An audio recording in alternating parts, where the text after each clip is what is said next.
My dear friend, you stand at the threshold of a profound revelation, a truth so ancient, so universally present, yet so often overlooked by the rushing currents of human striving. You have sought, perhaps, for answers outside yourself, in the clamor of the world, in the tireless pursuit of strategies and solutions. You have believed, perhaps, that your desire is a distant star, reachable only through arduous effort and relentless struggle. But I tell you this, with all the certainty of the universe echoing within me, the key to all you seek, the very substance of your desires, the essence of your fulfilled life, rests not in doing, but in being. And the doorway to this magnificent state of being is through a single, potent faculty that lies dormant in most, yet yearns to awaken within you. That faculty, my friend, is feeling. And today, in this sacred space we now share, I will reveal to you its majesty. I will guide you, step by gentle step, into its profound power. I will teach you how to feel it. Not merely to imagine it, not simply to wish for it, but to embody the vibrant, living reality of your wish fulfilled, here and now, within the deepest chambers of your being. How often, my friend, do we find ourselves entangled in the great illusion, the illusion that the world outside us dictates our reality, that circumstances are fixed masters, and we, their humble servants. We look upon our present conditions, our empty hands, our unmet longings, and we conclude with heavy heart that this is our fate. This is the false path. We pursue, with earnest and often desperate zeal, what we believe to be the necessary actions. We chase the shadow on the wall, believing it to be the substance. We tirelessly work, ceaselessly plan, endlessly strategize, believing that if we just do enough, if we just try harder, if we just force the external into submission, then, and only then, will our desires materialize. Oh, the exhaustion of it, the Sisyphean task of pushing against a world that seems stubbornly resistant. We engage in furious activity, believing that effort is the only currency accepted by destiny. We seek to manipulate, to persuade, to control. We look for the right connection, the perfect opportunity, the miraculous intervention from outside, always outside. And what is the dominant feeling on this path? It is the feeling of lack, the feeling of separation, the feeling of striving, the feeling of not enough. And what does this feeling, this deep internal vibration, create? It creates more lack, more separation, more striving. For the world, my friend, is but a faithful mirror, reflecting back to you the image you hold within. It does not judge, it only shows. It does not create, it only conforms. You may gather all the scientific data, you may amass all the financial resources, you may network with the most influential people, but if your inner world is dominated by the feeling of insufficiency, by the nagging doubt, by the subtle whisper of "it cannot be," then all your outer efforts will inevitably crumble like sandcastles before the incoming tide. This false path teaches you to live from the evidence of your senses, which are but the lingering echoes of past states of consciousness. It traps you in the cycle of cause and effect, where the effect becomes the cause for a new, unwanted effect. It is a treadmill of disappointment, always moving, always striving, yet never truly arriving at the desired destination. Many noble souls walk this path, believing it to be the only way, believing that to feel the end before it is manifest is a delusion, a fantasy. They dismiss the inner world as inconsequential, focusing solely on the tangible, the visible, the measurable. And so, they unwittingly perpetuate the very conditions they seek to escape. They deny themselves the true power, the power of inner creation, the power of their own divine imagination. But you, my friend, you are here because a deeper knowing stirs within you, a wisp. A faint memory of truth calls you beyond this illusion. It calls you to step off the treadmill, to turn your gaze inward, to rediscover the wellspring of all creation that resides eternally within your own breast. And now for the revelation, the ancient truth rediscovered, the law that governs all manifestation, whether you are conscious of it or not. This is not a new philosophy. It is the operating principle of the universe, articulated by sages and mystics throughout time, whispered in the silent depths of every conscious being. The world, my friend, is not merely like a mirror. It is a mirror, a perfect, unfailing reflector of your inner state, What you hold within, with feeling, with conviction, must be externalized. It is an immutable law. There is no escape from it. Your outer reality is simply yourself pushed out, an unfolding tapestry woven from the threads of your internal assumptions and most profoundly from your internal feelings. Consider this deeply. All states, all possibilities, all achievements, all relationships, all forms of wealth, all conditions of health, they exist now, not as future potentials that you must strive to create, but as present realities within the infinite ocean of consciousness. You do not create anything new in the external world. You simply select from what already eternally exists within. And how do you select, you ask? How do you pluck a specific reality from the vast sea of possibilities? You select it by your assumption, and what gives an assumption its generative power, its irresistible magnetic force? It is the impregnation of that assumption with feeling. Feeling, my friend, is the secret. It is the creative force. It is the language of God. It is the silent, potent whisper that shapes the clay of the imaginal world into the solid forms of your outer experience. Imagination initiates the blueprint, but feeling breathes life into it.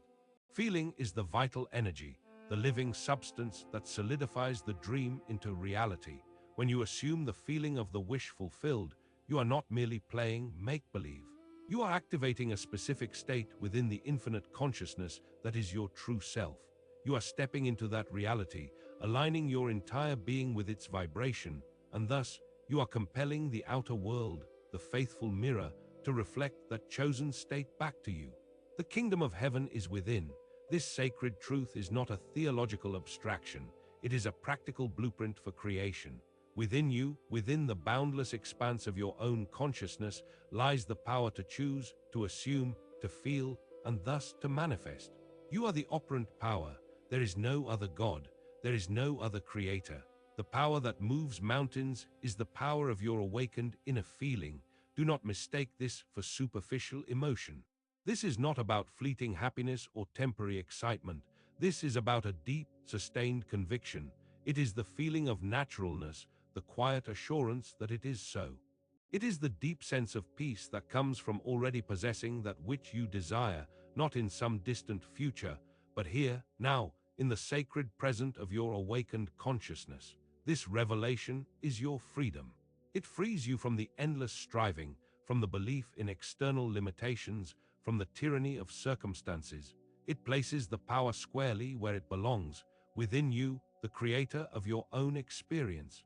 Once you truly grasp this, once you truly understand that your feeling determines your fate, your world transforms. You cease to be a puppet of circumstance and become, instead, the master weaver of your destiny. You become, in essence, the conscious expression of the divine within.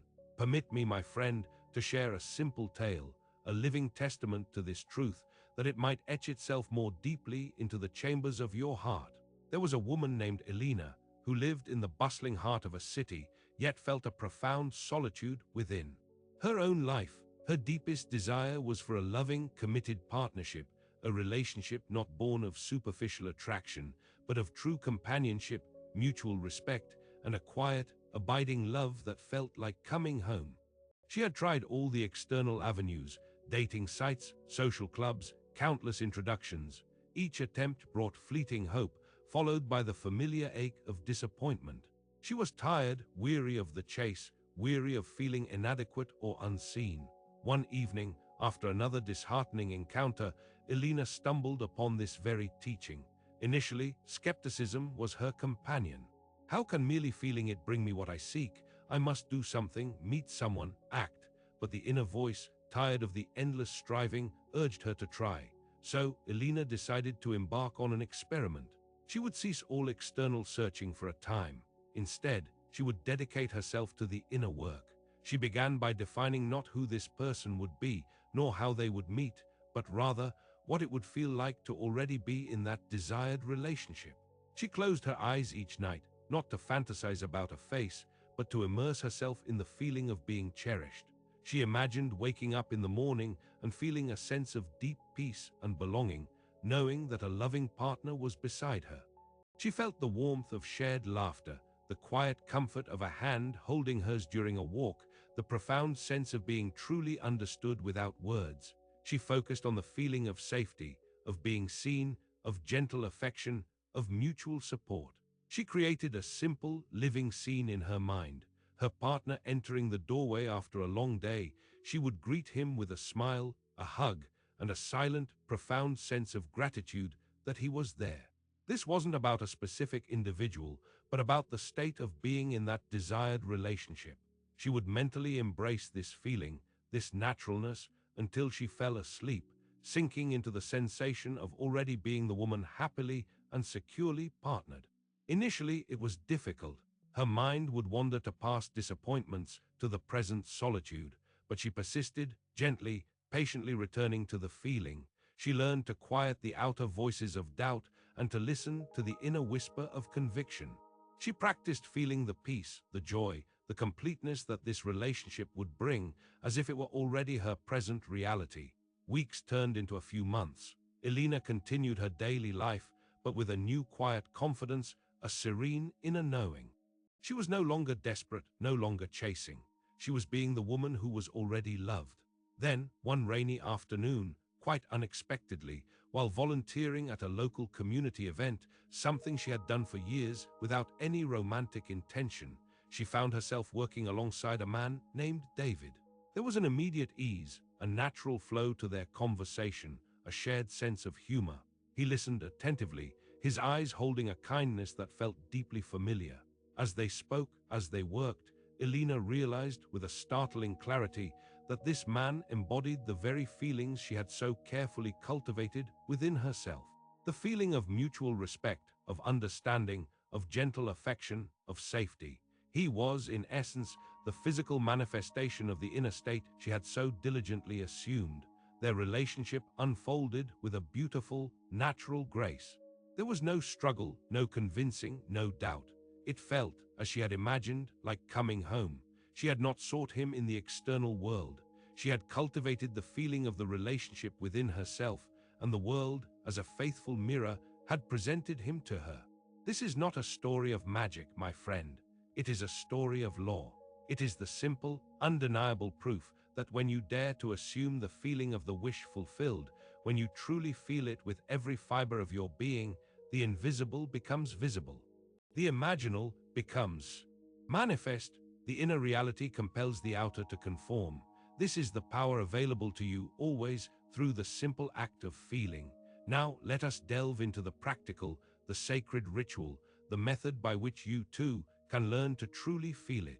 This is not a casual exercise. It is an act of divine creation, a communion with the very source of your being. Approach it with reverence, with patience, and with an open heart. Here are the steps, the inner practices that will lead you to this profound power. Step 1. Clarify the desire and its core feeling. Before you can feel it, you must know what you are feeling for.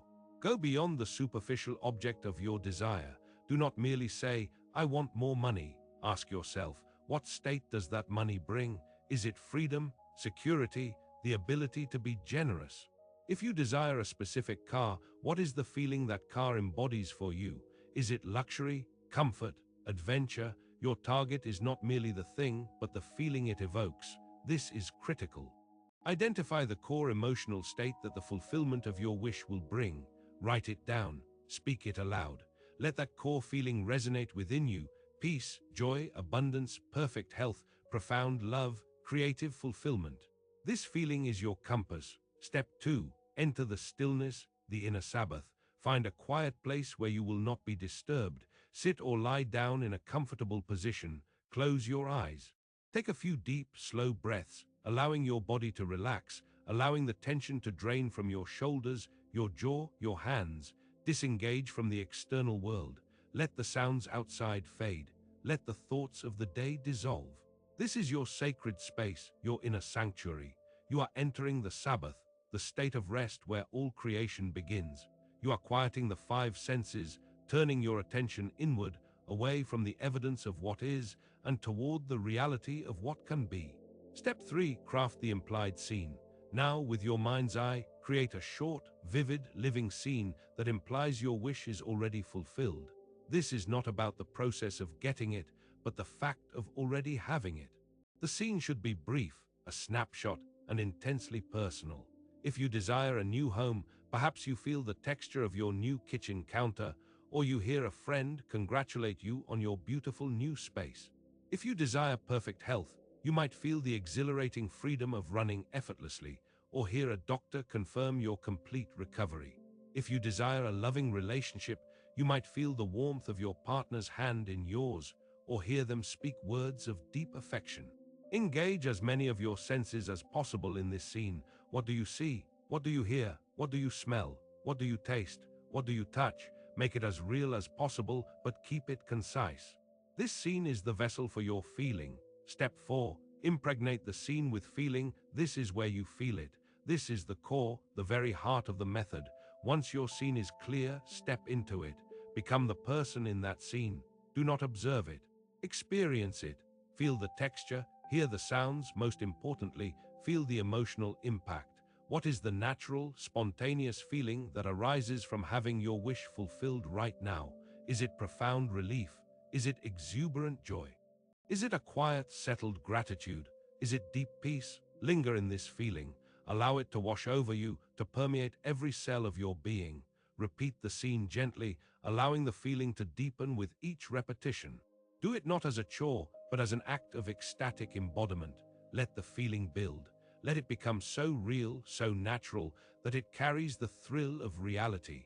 This is the moment when the imaginal becomes truly alive within you. This is the moment you are truly feeling it. This is the moment you are laying the spiritual blueprint for its physical manifestation. Hold this feeling, this inner conviction, until it feels utterly real, utterly utterly yours. Step 5. Dwell in the end. You have impregnated your inner world with the feeling of your wish fulfilled. Now carry that feeling with you. It is not about constant mental effort throughout the day, but about maintaining that state as your dominant feeling. Return to your scene and its feeling periodically, especially before sleep. Falling asleep in the feeling of the wish fulfilled is one of the most potent acts of creation, for the subconscious mind is most receptive in that hypnagogic state. When doubts arise, and they will, gently, patiently, return to your feeling. Do not fight the doubt, simply redirect your attention to the felt reality of your fulfilled wish. This is the art of dwelling in the end. It is trusting that the unseen is already accomplished and that the visible world will inevitably conform. This is the ritual, my friend. These are the steps to reclaim your divine power. Practice them. Experiment with them. For by daring to feel it, you are daring to create it. And so, my friend, we move from the sacred act of creation to the art of living by this profound law. The integration of this truth into your daily existence is not about adding another task to your already busy life. It is about transforming the very fabric of your perception, shifting your being from effort to grace, from reaction to creation. The old mindset, the false path, would have you constantly reacting to the appearances of the external world. You would see lack and feel lack. You would see struggle and feel struggle. You would be a marionette, dancing to the tune of circumstances. But the new mindset, the awakened path, teaches you to live from the feeling of the wish fulfilled, regardless of what the outer world currently presents. You know with an unshakable inner conviction that the outer world is merely the delayed reflection of your inner state. Therefore, your primary focus shifts from trying to fix the outside to diligently maintaining the desired feeling within. This is where true mastery lies. It is the calm knowing that the world is your faithful servant, an obedient mirror that must, by law, reflect the image you hold within. You cease to fret over the how or the when. Those details belong to infinite intelligence, to the universal mind that orchestrates all things. Your only task is to assume the feeling of the wish fulfilled, to dwell in that end, and to trust that the bridge of incidents, the perfect circumstances, the necessary connections will unfold naturally, effortlessly. Cultivate a state of gratitude. Be grateful for the feeling of your wish fulfilled, even before it appears in physical form. For that feeling, my friend, is the substance of things hoped for, the evidence of things not seen. It is real. More real, in fact, than the fleeting appearances of the outer world. Walk in this world with the inner peace that comes from knowing. You are no longer chasing shadows, you are embodying the substance. You are no longer praying for a distant future. You are living in the eternal now of your desire. The struggles of the past begin to fade, replaced by a quiet confidence and inner serenity. The journey is not always linear. There will be moments when doubt whispers in your ear, when the external world seems stubbornly insistent on its old narrative. In those moments, do not despair. Simply return to the stillness, return to your scene, return to the feeling. Gently, patiently, consistently, return to the inner knowing that you have already received what you have asked for, because you have felt it. This integration transforms your life into a continuous act of conscious creation. You are no longer a victim of fate, but the deliberate sculptor of your reality. You live from a place of power, of grace, of an inner certainty that illuminates your path. You become the living embodiment of the truth, that all things are possible to him who believes, to him who feels it to be so. And now, my friend, I invite you to take up this sacred challenge. Do not merely listen to these words, live them, experiment, prove this law for yourself, for the proof lies not in intellectual understanding, but in the direct, personal experience of its power. Choose one desire, one longing that stirs deeply within your heart, a desire that, when fulfilled, would bring you profound joy, peace, or freedom, and then dedicate yourself to the practice. Commit to truly feeling it. Enter the stillness. Craft your scene. Impregnate it with the vivid, living sensation of its accomplishment. Linger in that feeling. Fall asleep within its embrace. And watch, with awe and wonder, as the invisible forces of your own being begin to rearrange the world around you to conform to that inner reality. Remember this always. You are not a helpless entity in a cold, indifferent universe. You are an individualized expression of the infinite creator. The power to manifest, the power to choose your reality, the power to transform your life lies within you, accessible through the simple, profound act of feeling. I have taught you how to feel it. The rest, my dear friend, is yours to experience. Now let us go into the silence,